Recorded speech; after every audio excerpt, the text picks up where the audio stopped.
Hello friends, welcome to Loxio Tech YouTube channel.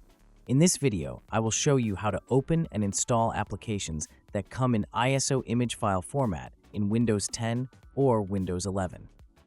By using this method, you can open and install games, OS, and applications that come with .iso file extension, or the software that comes with ISO image formats. Let's start.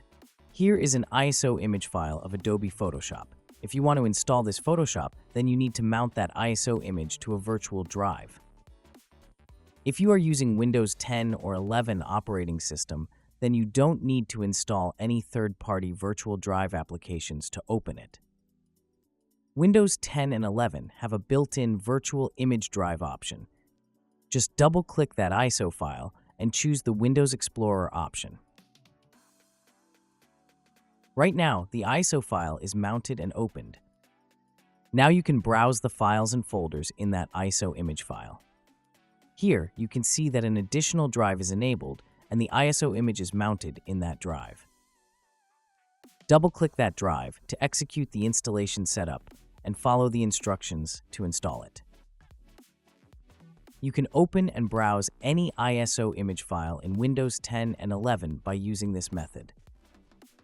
Right-click on that image drive and choose Eject to unmount the image and disable the drive. If you are using older Windows versions like Windows 7, XP, or Windows 8, then you can choose third-party applications like Daemon Tools, Virtual Clone Drive, or Power ISO to mount and open or install the ISO images. It's finished. If you enjoyed this video, then please make sure to subscribe this channel for more tech and tutorials videos.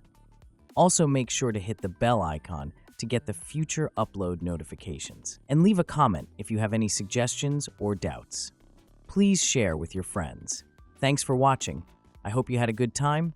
See you in the next video.